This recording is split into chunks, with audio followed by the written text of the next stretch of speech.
ਸਤਿ ਸ਼੍ਰੀ ਅਕਾਲ। ਨਿਊਜ਼ 18 ਪੰਜਾਬ ਹਰਿਆਣਾ ਦੇਖ ਰਹੇ ਸਾਰੇ ਦਰਸ਼ਕਾਂ ਦਾ ਸਵਾਗਤ ਹੈ। ਸਾਡੀ ਖਾਸ ਪੇਸ਼ਕਸ਼ ਲੈ ਕੇ ਮੈਂ ਵਿਜੇਪਾਲ ਸਿੰਘ ਬਰਾੜ ਤੁਹਾਡੇ ਸਾਹਮਣੇ ਹਾਜ਼ਰ ਹਾਂ। ਦੇਸ਼ ਦੇ ਵਿੱਚ ਚੋਣਾਂ ਨੂੰ ਜਮਹੂਰੀਅਤ ਦਾ ਜਸ਼ਨ ਕਿਹਾ ਜਾਂਦਾ ਹੈ। ਕਿਤੇ ਵੀ ਚੋਣਾਂ ਹੁੰਦੀਆਂ ਨੇ, ਲੋਕਾਂ ਲਈ ਇਸ ਨੂੰ ਆਪਣੇ ਹੱਕ ਦਾ ਇਸਤੇਮਾਲ ਕਰਨ ਦਾ ਸੁਨਹਿਰੀ ਮੌਕਾ ਮੰਨਿਆ ਜਾਂਦਾ ਹੈ। ਪਰ ਹਾਲ ਫਿਲਹਾਲ ਦੇ ਵਿੱਚ ਸ਼ੁਰੂ ਹੋਈ ਇੱਕ ਨਵੀਂ ਚਰਚਾ ਦੇ ਕਈ ਪੱਖ ਸਾਹਮਣੇ ਆ ਰਹੇ ਨੇ, ਕਈ ਪਹਿਲੂ ਸਾਹਮਣੇ ਆ ਰਹੇ ਨੇ। ਇਹ ਚਰਚਾ ਕੇਂਦਰ ਤੇ ਸੂਬਾ ਸਰਕਾਰਾਂ ਦੀਆਂ ਚੋਣਾਂ ਇਕੱਠੇ ਕਰਾਉਣ ਨੂੰ ਲੈ ਕੇ ਹੋ ਰਹੀ ਹੈ ਤੇ ਹਰ ਕੋਈ ਜਾਨਣਾ ਚਾਹੁੰਦਾ ਹੈ ਕਿ ਆਖਿਰ ਇੱਕ ਦੇਸ਼ ਇੱਕ ਚੋਣ ਕੀ ਹੋਏਗੀ। ਸੋ ਇਸੇ ਤੇ ਆਧਾਰਿਤ ਹੈ ਸਾਡੀ ਅੱਜ ਦੀ ਖਾਸ ਪੇਸ਼ਕਸ਼, ਇੱਕ ਦੇਸ਼ ਇੱਕ ਚੋਣ ਸਵਾਲਾਂ 'ਚ ਕੌਣ। ਇੱਕ ਦੇਸ਼ ਇੱਕ ਚੋਣ ਦੀ ਤਜਵੀਜ਼ ਲੈ ਕੇ ਆਈ ਕੇਂਦਰ ਸਰਕਾਰ ਨੂੰ ਇਸ ਸੰਬੰਧੀ ਬਣਾਈ ਗਈ ਕਮੇਟੀ ਦੇ ਐਲਾਨ ਦੇ ਨਾਲ ਹੀ ਝਟਕਾ ਲੱਗ ਗਿਆ। ਕਾਂਗਰਸ ਆਗੂ ਅਧੀਰ ਰੰਜਨ ਚੌਧਰੀ ਨੇ ਇਸ ਕਮੇਟੀ ਦਾ ਹਿੱਸਾ ਬਣਨ ਤੋਂ ਇਨਕਾਰ ਕਰ ਦਿੱਤਾ।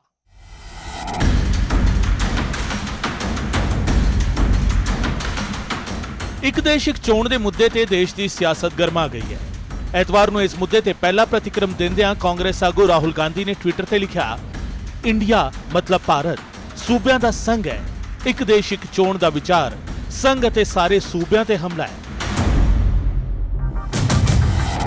ਕਾਂਗਰਸ ਦੇ ਨਾਲ ਹੀ ਤਾਜ਼ਾ ਤਰੀਨ ਬਣੇ INDIA ਗਠਜੋੜ ਦੇ ਭਾਈਵਾਲ ਵੀ ਕੇਂਦਰ ਸਰਕਾਰ ਦੀ ਨੀਅਤ ਅਤੇ ਨੀਤੀ ਤੇ ਸਵਾਲ ਖੜੇ ਕਰ ਰਹੇ ਨੇ। ਆਮ ਆਦਮੀ ਪਾਰਟੀ ਇੱਕ ਵੋਟ ਇੱਕ ਨੇਸ਼ਨ ਜਿਹੜਾ ਹੈਗਾ ਉਹਦਾ ਅਸੀਂ ਬਿਲਕੁਲ ਵਿਰੋਧ ਕਰਦੇ ਹਾਂ। ਭਾਰਤ ਦੇ ਅੰਦਰ ਬਹੁਤ ਸਾਰੇ ਰਾਜ ਨੇ, ਬਹੁਤ ਸਾਰੀਆਂ ਯੂਨੀਅਨ ਟੈਰੀਟਰੀ ਨੇਗੀਆਂ, ਬਹੁਤ ਸਾਰੇ ਜੋਗ੍ਰਾਫੀਕਲੀ ਅਸੀਂ ਡਿਫਰੈਂਟ ਸਟੇਟ ਆਂਗੇ। ਕਿਤੇ ਕਿਸੇ ਦੀ ਕਈ ਐਸੀਆਂ ਜਗ੍ਹਾਵਾਂ ਜਿੱਥੇ ਸਾਰਾ ਸਾਲ ਬਾਰਿਸ਼ ਹੁੰਦੀ ਰਹਿੰਦੀ ਹੈ, ਕਈ ਇਹੀ ਜਗ੍ਹਾ ਕਿ ਭਾਰਤ ਦੇ ਅੰਦਰ ਜਿੱਥੇ ਪਹਾੜ ਨੇ, ਜਿੱਥੇ ਧੁੱਪ ਪੈਂਦੀ ਹੈ, ਵੱਖਰੇ ਵੱਖਰੇ ਮੌਸਮ ਨੇ। ਸੋ ਇਹ ਮੈਂ ਸਮਝਦਾ ਬਿਲਕੁਲ ਪੋਸੀਬਲ ਨਹੀਂ ਇਹ ਜਿਹੜਾ BJP ਦਾ ਫੈਸਲਾ ਕਿ ਕੇਂਦਰ ਸਰਕਾਰ ਦਾ ਫੈਸਲਾ ਸੀ ਇਹਦਾ। ਇਹ ਸਾਰਾ ਹੰਗਾਮਾ ਉਦੋਂ ਸ਼ੁਰੂ ਹੋਇਆ ਜਦੋਂ ਕਾਂਗਰਸ MP ਅਧੀਰ ਰੰਜਨ ਚੌਧਰੀ ਨੇ ਕੇਂਦਰ ਸਰਕਾਰ ਵੱਲੋਂ ਬਣਾਈ ਗਈ ਕੋਆਰਡੀਨੇਸ਼ਨ ਕਮੇਟੀ ਦਾ ਹਿੱਸਾ ਬਣਨ ਤੋਂ ਇਨਕਾਰ ਕਰ ਦਿੱਤਾ ਸੀ। ਅਧੀਰ ਰੰਜਨ ਨੇ ਕੇਂਦਰੀ ਗ੍ਰਹਿ ਮੰਤਰੀ ਨੂੰ ਇੱਕ ਚਿੱਠੀ ਲਿਖੀ ਸੀ। ਉਸ ਦੇ ਵਿੱਚ ਉਹਨਾਂ ਨੇ ਲਿਖਿਆ, ਮੈਨੂੰ ਮੀਡੀਆ ਰਿਪੋਰਟਾਂ ਅਤੇ ਇੱਕ ਨੋਟੀਫਿਕੇਸ਼ਨ ਦੇ ਰਾਹੀਂ ਪਤਾ ਲੱਗਿਆ ਕਿ ਤੁਸੀਂ ਮੈਨੂੰ ਪਾਰਲੀਮੈਂਟ ਦੀ ਇੱਕ ਉੱਚ ਪੱਧਰੀ ਕਮੇਟੀ ਦਾ ਮੈਂਬਰ ਬਣਾਇਆ। ਮੈਨੂੰ ਲੋਕਾਂ ਦੀਆਂ ਅੱਖਾਂ ਵਿੱਚ ਘੱਟਾ ਪਾਉਣ ਲਈ ਬਣਾਈ ਇਸ ਕਮੇਟੀ ਦੀ ਮੈਂਬਰਸ਼ਿਪ ਠੁਕਰਾਉਣ ਦੇ ਵਿੱਚ ਕੋਈ ਗੁਰੇਜ਼ ਨਹੀਂ।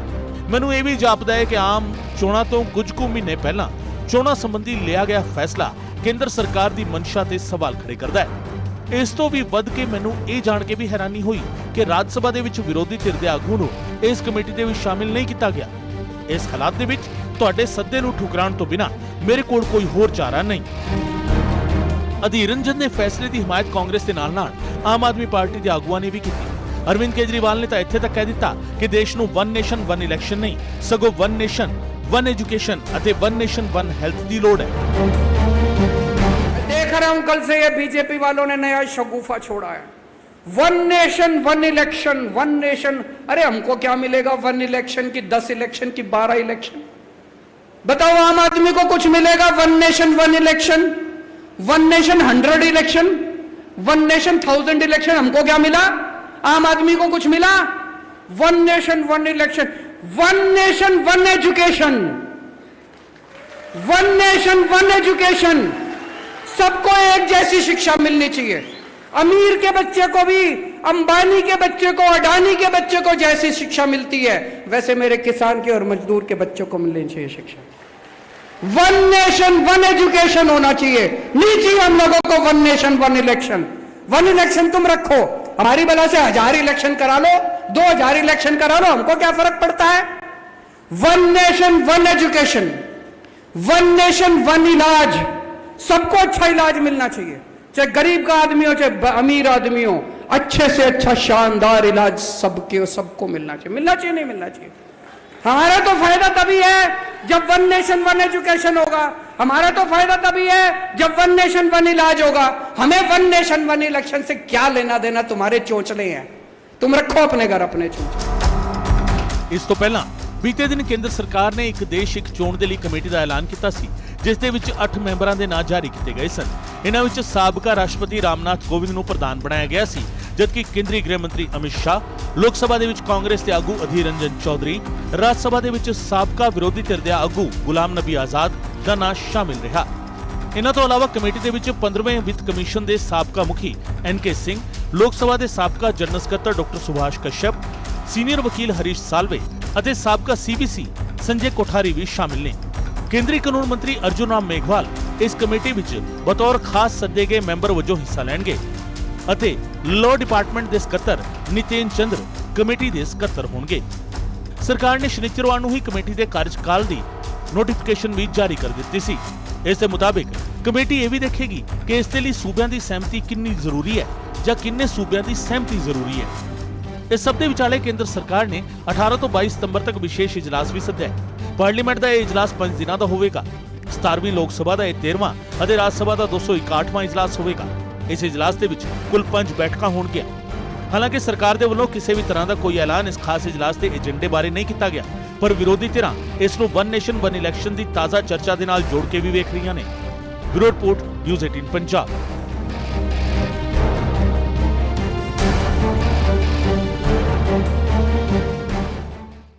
ਇੱਕ ਦੇਸ਼ ਇੱਕ ਚੋਣ ਦੇ ਮਸਲੇ ਤੇ ਭਾਜਪਾ ਤੇ ਉਸ ਦੀਆਂ ਸਹਿਯੋਗੀ ਧਿਰਾਂ ਇੱਕ ਰਾਏ ਰੱਖ ਰਹੀਆਂ ਨੇ। ਪੰਜਾਬ ਤੋਂ ਸ਼੍ਰੋਮਣੀ ਅਕਾਲੀ ਦਲ ਵੀ ਐਨਡੀਏ ਦੇ ਸੁਰ 'ਚ ਸੁਰ ਮਿਲਾਉਂਦਾ ਨਜ਼ਰ ਆਇਆ।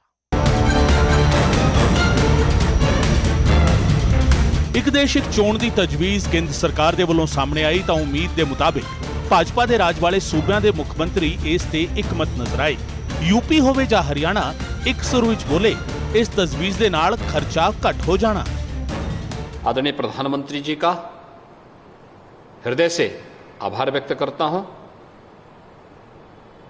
वन नेशन वन इलेक्शन ये आज की आवश्यकता है और ये इसलिए भी महत्वपूर्ण है क्योंकि मैं उत्तर प्रदेश जैसे राज्य की दृष्टि से भी देखता हूं, बार बार इलेक्शन विकास के कार्यों में बाधा पैदा करती है,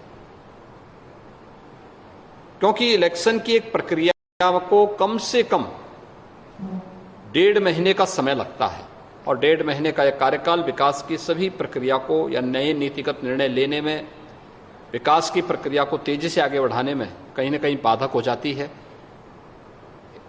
इसके लिए आवश्यक है कि लोकसभा, विधानसभा और अन्य सभी प्रकार के इलेक्शन को एक साथ हम आयोजित करें।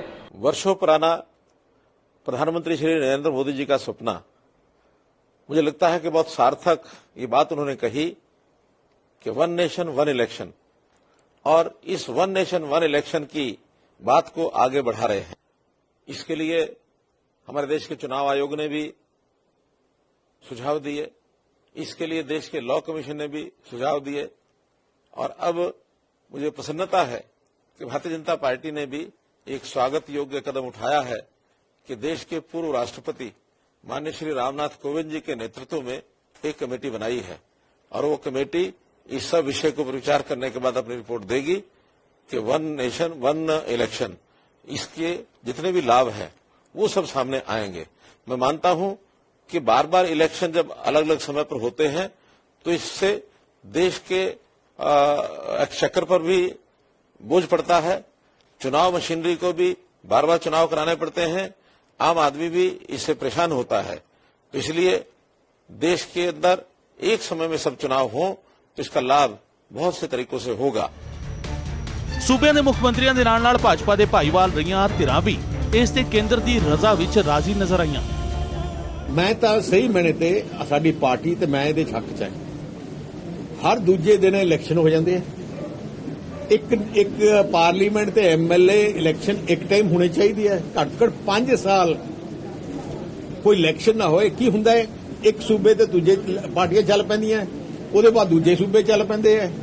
ਹੁਣ ਮੁੱਖ ਮੰਤਰੀ ਪੰਜਾਬ ਦਾ ਤੁਰਿਆ ਫਿਰਦਾ ਮਹਾਰਾਸ਼ਟਰ, ਕਿਉਂ? ਇਲੈਕਸ਼ਨ ਕਰਕੇ ਉਹਨੂੰ ਪਾਰਟੀ ਨੂੰ ਜਿਤਾਉਣ ਵਾਸਤੇ। ਇੱਕ nation one election one nation बहुत बढ़िया गल है, ते पूरे देश में सहमति होनी चाहिए। सर, एक राष्ट्र एक चुनाव को लेकर के क्या कहेंगे? अच्छी बात है, शुरुआत हुई है, हम तो इसके पक्षधर है और आगे भी मैं चाहता हूँ इस पे अच्छी तरीके से डिबेट डिस्कशन होकर निष्कर्ष। इस तजवीज की हिमायत करने वालियां धिरां दा इस पिछे सब तो वड्डा तर्क घट खर्च संबंधी है। रिपोर्टां कहंदियां ने कि 2019 ਦੀਆਂ ਲੋਕ ਸਭਾ ਚੋਣਾਂ ਦੇ ਵਿੱਚ 60,000 ਕਰੋੜ ਖਰਚਾ ਆਇਆ ਸੀ। ਇਹ ਖਰਚਾ ਸਿਆਸੀ ਧਿਰਾਂ ਅਤੇ ਚੋਣ ਕਮਿਸ਼ਨ ਵੱਲੋਂ ਖਰਚ ਕੀਤੀ ਗਈ ਰਕਮ ਦੇ ਮੁਤਾਬਿਕ ਸੀ। 1951-52 ਵਿੱਚ ਲੋਕ ਸਭਾ ਚੋਣਾਂ ਤੇ 11 ਕਰੋੜ ਰੁਪਏ ਖਰਚ ਹੋਏ ਸਨ। ਲਾਅ ਕਮਿਸ਼ਨ ਨੇ ਸਮੇਂ-ਸਮੇਂ ਸਿਰ ਦੇਸ਼ ਵਿੱਚ ਜਿਹੜੀਆਂ ਰਿਪੋਰਟਾਂ ਦਿੱਤੀਆਂ ਨੇ ਉਸ ਦੇ ਮੁਤਾਬਿਕ 2019 ਵਿੱਚ ਜੇਕਰ ਚੋਣਾਂ ਇਕੱਠੇ ਕਰਾਈਆਂ ਜਾਂਦੀਆਂ ਤਾਂ 4500 ਕਰੋੜ ਦਾ ਖਰਚਾ ਵੱਧ ਜਾਣਾ ਸੀ।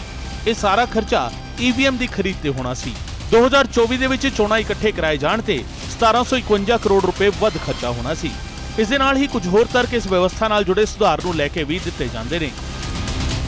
ਦੱਸੇ ਜਾਂਦੇ ਹੈ ਕਿ ਜੇਕਰ ਇਹ ਸਿਸਟਮ ਲਾਗੂ ਹੋ ਜਾਵੇ ਤਾਂ ਵਾਰ-ਵਾਰ ਚੋਣ ਜ਼ਾਬਤਾ ਨਹੀਂ ਲਾਣਾ ਪਵੇਗਾ, ਵਾਰ-ਵਾਰ ਤਰੱਕੀ ਦੇ ਕੰਮ ਨਹੀਂ ਰੋਕਣੇ ਪੈਣਗੇ। ਪ੍ਰਸ਼ਾਸਨਿਕ ਵਿਵਸਥਾ ਦੇ ਵਿੱਚ ਵੀ ਵੱਡਾ ਸੁਧਾਰ ਹੋਵੇਗਾ। ਕੇਂਦਰ ਅਤੇ ਸੂਬਾ ਸਰਕਾਰਾਂ ਤੇਜ਼ੀ ਦੇ ਨਾਲ ਤਰੱਕੀ ਕਰਨਗੀਆਂ ਅਤੇ ਦੇਸ਼ ਦੇ ਵਸੀਲਿਆਂ ਦੀ ਪੂਰੇ ਤਰੀਕੇ ਨਾਲ ਬਚਤ ਹੋਵੇਗੀ। Bureau report, news 18 Punjab. ਵਜ਼ਾਰਤੀ ਧਿਰ ਇਸ ਵਿਵਸਥਾ ਰਾਹੀਂ ਚੋਣ ਖਰਚੇ ਦੇ ਘਟਣ ਦੀ ਦਾਅਵੇਦਾਰੀ ਕਰ ਰਹੀ ਹੈ, ਪਰ ਇਸ ਦਾ ਵਿਰੋਧ ਕਰ ਰਹੀਆਂ ਧਿਰਾਂ ਦੇ ਆਪੋ ਆਪਣੇ ਤਰਕ ਨੇ।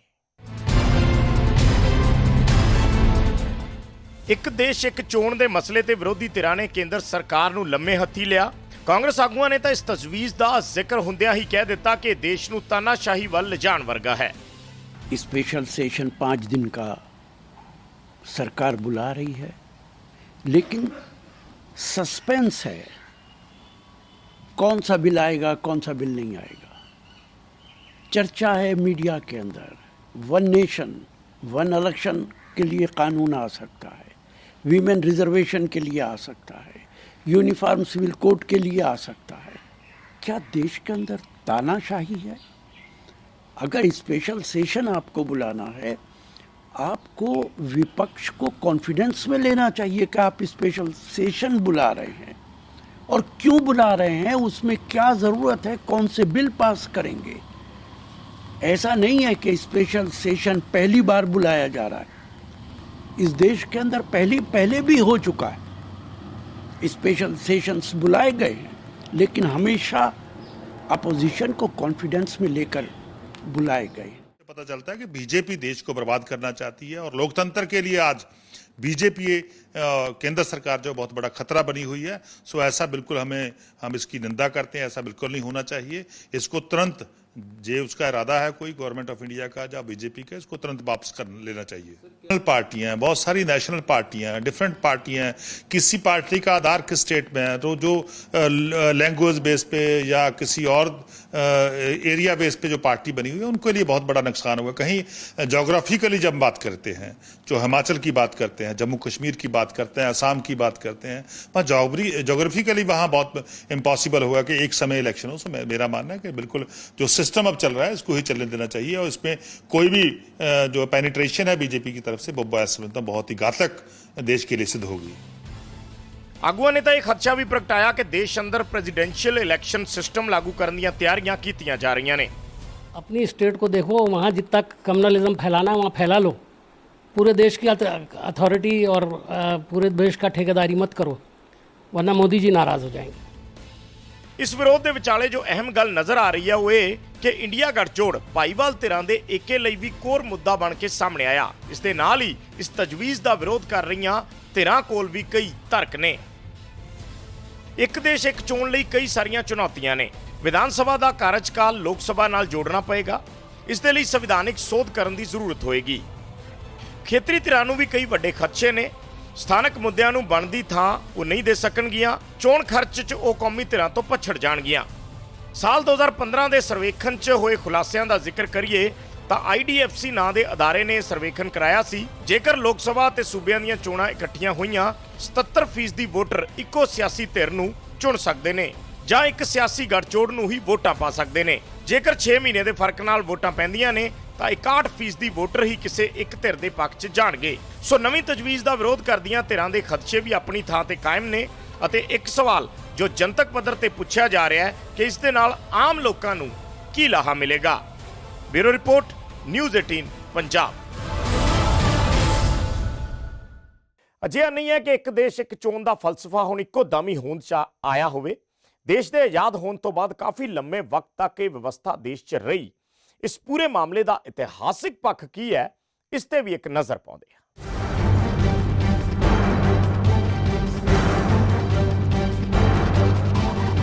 ਜੇਕਰ ਗੱਲ ਕਰੀਏ ਇਤਿਹਾਸਿਕ ਪਿਛੋਕੜ ਦੀ ਤਾਂ 1967 ਤੱਕ ਵਿਧਾਨ ਸਭਾ ਤੇ ਲੋਕ ਸਭਾ ਦੀਆਂ ਚੋਣਾਂ ਇਕੱਠੇ ਹੋਣਾ ਆਮ ਗੱਲ ਸੀ। ਆਜ਼ਾਦੀ ਤੋਂ ਬਾਅਦ 1952, 1957, 1962 ਅਤੇ 1967 ਵਿੱਚ ਲੋਕ ਸਭਾ ਅਤੇ ਵਿਧਾਨ ਸਭਾ ਚੋਣਾਂ ਇੱਕੋ ਸਮੇਂ ਹੋਈਆਂ। ਪਰ 1968 ਅਤੇ 1969 ਵਿੱਚ ਕਈ ਵਿਧਾਨ ਸਭਾਵਾਂ ਨੂੰ ਸਮੇਂ ਤੋਂ ਪਹਿਲਾਂ ਭੰਗ ਕਰ ਦਿੱਤਾ ਗਿਆ। ਇਸ ਤੋਂ ਬਾਅਦ 1970 ਦੇ ਵਿੱਚ ਲੋਕ ਸਭਾ ਵੀ ਭੰਗ ਕਰ ਦਿੱਤੀ ਗਈ। ਇਸ ਕਾਰਨ ਇੱਕ ਦੇਸ਼ ਇੱਕ ਚੋਣ ਦੀ ਰਵਾਇਤ ਟੁੱਟ ਗਈ ਤੇ ਮੁੜ ਤੋਂ 1983 ਵਿੱਚ ਚੋਣ ਕਮਿਸ਼ਨ ਨੇ ਇਕੱਠੇ ਚੋਣ ਕਰਾਉਣ ਦੀ ਮੰਗ ਕੀਤੀ। ਹਾਲਾਂਕਿ ਚੋਣ ਕਮਿਸ਼ਨ ਨੇ ਆਪਣੀ ਰਿਪੋਰਟ ਦੇ ਵਿੱਚ ਕਿਹਾ ਕਿ ਤਤਕਾਲੀ ਸਰਕਾਰ ਨੇ ਇਸ ਖਿਲਾਫ ਹੀ ਫੈਸਲਾ ਕੀਤਾ ਸੀ ਤੇ 1999 ਵਿੱਚ ਲਾਅ ਕਮਿਸ਼ਨ ਨੇ ਵੀ ਇੱਕ ਰਿਪੋਰਟ ਦੇ ਵਿੱਚ ਚੋਣਾਂ ਇਕੱਠੇ ਕਰਾਉਣ ਤੇ ਜ਼ੋਰ ਦਿੱਤਾ ਸੀ। 2014 ਦੇ ਵਿੱਚ ਭਾਜਪਾ ਨੇ ਆਪਣੇ ਚੋਣ ਮਨੋਰਥ ਪੱਤਰ ਦੇ ਵਿੱਚ ਕਿਹਾ ਸੀ ਕਿ ਉਹ ਰਾਜ ਸਰਕਾਰ ਦੀ ਸਥਿਰਤਾ ਦੇ ਲਈ ਇਕੱਠੇ ਚੋਣਾਂ ਕਰਵਾਉਣ ਦਾ ਤਰੀਕਾ ਵਿਕਸਿਤ ਕਰੇਗੀ।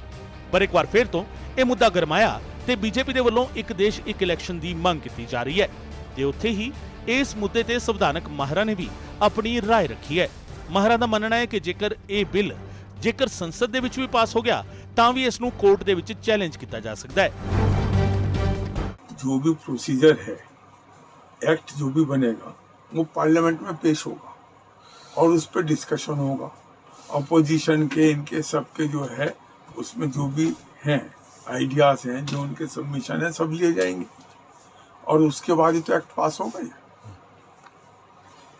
तो क्या इस एक्ट को चुनौती दी जा सकती है या इस एक्ट को सुप्रीम कोर्ट में और हाई कोर्ट में कहीं भी चुनौती दी जा सकती है? लेकिन संवैधानिक कोई संकट नहीं है क्योंकि सरकार का अपना फैसला है। क्या इस मामले में किसी भी प्रकार से संवैधानिक मामला बनता है क्या? ये नहीं कह सकते कि ये अनऑथराइज्डली या इलीगली पास हुआ। ਦੂਜੇ ਪਾਸੇ ਸਾਬਕਾ ਚੋਣ ਕਮਿਸ਼ਨਰ ਓਪੀ ਰਾਵਤ ਦਾ ਮੰਨਣਾ ਹੈ ਕਿ ਚੋਣ ਕਮਿਸ਼ਨ ਨੇ 1982-83 ਦੇ ਵਿੱਚ ਵੀ ਸਰਕਾਰ ਸਾਹਮਣੇ ਇਹ ਮੰਗ ਰੱਖੀ ਸੀ ਤੇ ਸਾਲ 2015 ਵਿੱਚ ਕੇਂਦਰ ਨੇ ਜਦ ਇਸ ਬਾਰੇ ਰਾਏ ਮੰਗੀ ਤਾਂ ਚੋਣ ਕਮਿਸ਼ਨ ਨੇ ਕੁਝ ਸ਼ਰਤਾਂ ਦੇ ਨਾਲ ਇਸ ਦੀ ਸੰਭਾਵਨਾ ਜ਼ਾਹਿਰ ਕੀਤੀ ਸੀ। इलेक्शन कमीशन ने इसमें सुधार लाने के लिए 82-83 में सुझाव दिया था भारत सरकार को कि अगर ये अमेंडमेंट आप कर दें तो हम वन नेशन वन इलेक्शन फिर से लागू कर सकते हैं, लेकिन वो सुझाव पर कार्रवाई नहीं हुई।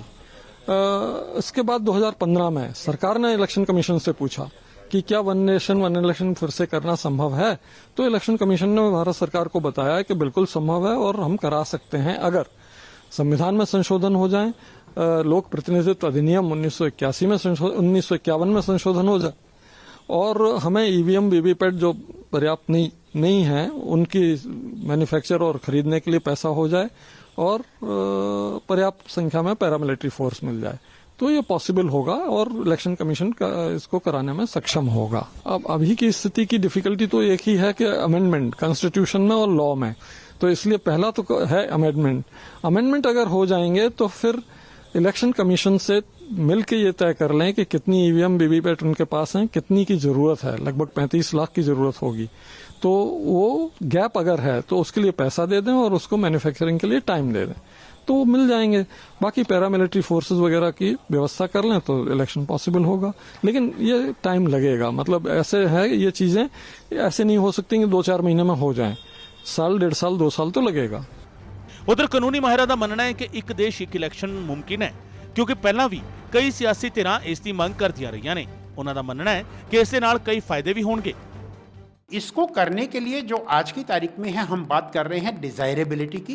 यस, डिजायरेबिलिटी है, होना चाहिए, इसके बहुत फायदे होंगे और इसीलिए प्रणब मुखर्जी जो हमारे राष्ट्रपति रहे हैं, रामनाथ कोविंद जो हमारे राष्ट्रपति रहे हैं और हमारे प्रधानमंत्री समय समय पर एक नेशन एक चुनाव की बात करते रहे हैं और उसको इम्प्लीमेंट करने के लिए मैं समझता हूं अब सरकार ने जो मुहिम अभी शुरू की है और एक कमेटी का गठन भी किया है, मैं समझता हूं ये बहुत अच्छा प्रस्ताव है। इसके ऊपर विचार होना चाहिए और विचार करके इसके लिए क्या क्या हमें करना है ये सोचने की आवश्यकता है। ਇੱਕ ਦੇਸ਼ ਇੱਕ ਚੋਣ ਦੇ ਲਈ ਕਾਨੂੰਨ ਲਾਗੂ ਕਰਨ ਦੇ ਲਈ ਪਹਿਲਾਂ ਸੰਵਿਧਾਨ ਦੇ ਵਿੱਚ ਸੋਧ ਵੀ ਕਰਨੀ ਹੋਵੇਗੀ। ਅਗਸਤ 2018 ਦੇ ਵਿੱਚ ਇੱਕ ਦੇਸ਼ ਇੱਕ ਚੋਣ ਤੇ ਲਾਅ ਕਮਿਸ਼ਨ ਦੀ ਇੱਕ ਰਿਪੋਰਟ ਆਈ ਸੀ। ਲਾਅ ਕਮਿਸ਼ਨ ਨੇ ਸੁਝਾਅ ਦਿੱਤਾ ਸੀ ਕਿ ਦੇਸ਼ ਵਿੱਚ 2 ਫੇਜ਼ ਦੇ ਵਿੱਚ ਚੋਣਾਂ ਕਰਵਾਈਆਂ ਜਾ ਸਕਦੀਆਂ ਨੇ। ਇਕੱਠੇ ਚੋਣ ਕਰਵਾਉਣ ਦੇ ਲਈ ਘੱਟੋ-ਘੱਟ 5 ਸੰਵਿਧਾਨਕ ਸਿਫਾਰਿਸ਼ਾਂ ਦੀ ਲੋੜ ਹੋਵੇਗੀ। ਇੱਕ ਦੇਸ਼ ਇੱਕ ਚੋਣ ਦੇ ਲਈ ਸੰਵਿਧਾਨ ਦੇ ਵਿੱਚ ਸੋਧ ਲਈ ਆਰਟੀਕਲ 83, 85, 172, 174 ਅਤੇ 356 ਵਿੱਚ ਸੋਧ ਦਾ ਜ਼ਿਕਰ ਕੀਤਾ ਗਿਆ ਤੇ ਇਹ ਸੋਧ ਇਸ ਤਰ੍ਹਾਂ ਹੋਵੇਗੀ। ਸੰਵਿਧਾਨ ਦੇ ਵਿੱਚ ਸੋਧ ਦੇ 3 ਤਰੀਕੇ ਨੇ। ਸੰਸਦ ਦੇ ਵਿੱਚ ਸਧਾਰਨ ਬਹੁਮਤ ਦੇ ਨਾਲ ਕਾਨੂੰਨ ਪਾਸ ਕਰਕੇ, ਸੰਵਿਧਾਨ ਦੇ ਅਨੁਛੇਦ 368(2) ਦੇ ਤਹਿਤ ਪਾਰਲੀਮੈਂਟ ਦਾ ਖਾਸ ਬਹੁਮਤ ਦੇ ਨਾਲ ਕਾਨੂੰਨ ਪਾਸ ਕਰਾਇਆ ਜਾਵੇ ਜਾਂ ਸੰਸਦ ਦੇ ਵਿੱਚ 2/3 ਬਹੁਮਤ ਦੇ ਨਾਲ ਕਾਨੂੰਨ ਪਾਸ ਕਰਕੇ। ਤਾਂ ਇੱਕ ਦੇਸ਼ ਇੱਕ ਚੋਣ ਦੀ ਰਵਾਇਤ ਪਹਿਲਾਂ ਤੋਂ ਹੀ ਹੈ, ਪਰ ਕੁਝ ਕਾਰਨਾਂ ਕਰਕੇ ਇਸ ਰਵਾਇਤ ਨੂੰ ਤੋੜਨਾ ਪਿਆ ਸੀ। ਪਰ ਕਈ ਸਿਆਸੀ ਧਿਰਾਂ ਦੇ ਵੱਲੋਂ ਹਮੇਸ਼ਾ ਹੀ ਇਸ ਦੀ ਮੰਗ ਕੀਤੀ ਜਾਂਦੀ ਰਹੀ ਤੇ ਹੁਣ ਮੁੜ ਤੋਂ ਬੀਜੇਪੀ ਨੇ ਇਹ ਮੁੱਦਾ ਚੁੱਕਿਆ ਹੈ, ਜਿਸ ਨੂੰ ਲੈ ਕੇ ਸਿਆਸਤ ਗਰਮਾਈ ਹੋਈ ਹੈ। ਵੇਖਣਾ ਇਹ ਹੈ ਕਿ ਇਸ ਇਜਲਾਸ ਦੇ ਵਿੱਚ ਇਹ ਕਾਨੂੰਨ ਲਿਆਇਆ ਜਾਂਦਾ ਹੈ ਜਾਂ ਨਹੀਂ। Bureau report, news 18 Punjab. ਸੋ ਕੁੱਲ ਮਿਲਾ ਕੇ ਮਸਲਾ ਇੱਕ ਦੋ ਦਿਨਾਂ ਦਾ ਨਹੀਂ ਹੈ, ਚਰਚਾ ਤਾਂ ਪੁਰਾਣੀ ਹੈ, ਪਰ ਨਵੇਂ ਫਲੇਵਰ ਦੇ ਵਿੱਚ ਇਸ ਪੂਰੀ ਚਰਚਾ ਨੂੰ ਕਿੰਨਾ ਸਵੀਕਾਰ ਕੀਤਾ ਜਾਏਗਾ ਇਹ ਦੇਖਣਾ ਹੋਏਗਾ। ਸੋ ਸਾਡੀ ਖਾਸ ਪੇਸ਼ਕਸ਼ ਦੇ ਵਿੱਚ ਫਿਲਹਾਲ ਇੰਨਾ ਹੀ। ਮੈਨੂੰ ਦਿਓ ਇਜਾਜ਼ਤ। ਧੰਨਵਾਦ।